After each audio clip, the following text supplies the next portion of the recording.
بسم اللہ الرحمن الرحیم۔ السلام علیکم دوستو، news of Urdu YouTube channel کے ساتھ میں ہوں عدنان عادل۔ راہل گاندھی پاکستان کے ساتھ مذاکرات کے لیے تیار ہے۔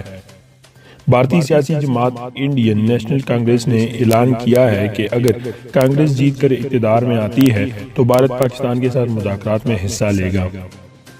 راہل گاندھی نے کہا کہ موجودہ وزیراعظم کی طرح ہم دوہرا معیار نہیں اپنائیں گے جو کہ خفیہ طور پر پاکستان کو یوم پاکستان کی مبارکباد دیتے ہیں اور بھارت میں پاکستان کے خلاف نعرہ لگاتے ہیں۔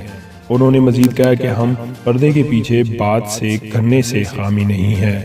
ہم مذاکرات کی میز پر بیٹھ کر پاکستان کے ساتھ معاملات کے حل کے لیے بات چیت کریں گے۔ بھارتی سیاسی جماعت کانگریس کے secretary general D P Tripathi نے پیر کے روز اپنی جماعت کے منشور کا اعلان کیا جس میں روس اور بنگلہ دیش کے حوالے سے تعلقات کے ساتھ ساتھ پاکستان اور بھارت کے مابین تعلقات کے حوالے سے بھی نکات شامل تھے۔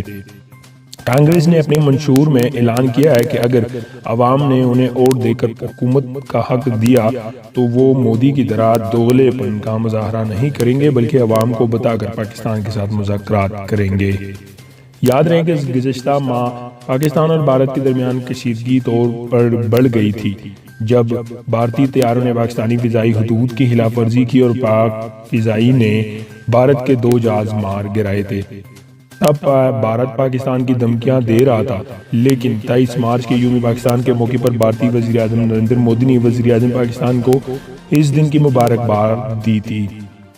راہل گاندھی نے اسی طرف اشارہ کیا کہ ہم دوگلی پالیسی نہیں اپنائیں گے بلکہ عوام کو اعتماد میں لے کر پاکستان کے ساتھ مذاکرات کریں گے۔ بھارت کی جانب سے پہلی بار ایسا پیغام آیا، ورنہ ہمیشہ ہر بھارتی حکومت پاکستان کے خلاف رہی ہے اور پاکستان کی جارحہ مذاکرات کی پیشکش کو بھارت کی جانب سے ٹھکرایا جاتا رہا ہے۔ البتہ اب امید کی ایک کرن روشن ہوئی ہے جب راہل گاندھی نے پاکستان کے ساتھ مذاکرات کا اعلان کیا ہے کہ اقتدار میں آ کر وہ پاکستان کے ساتھ بات چیت کریں گے۔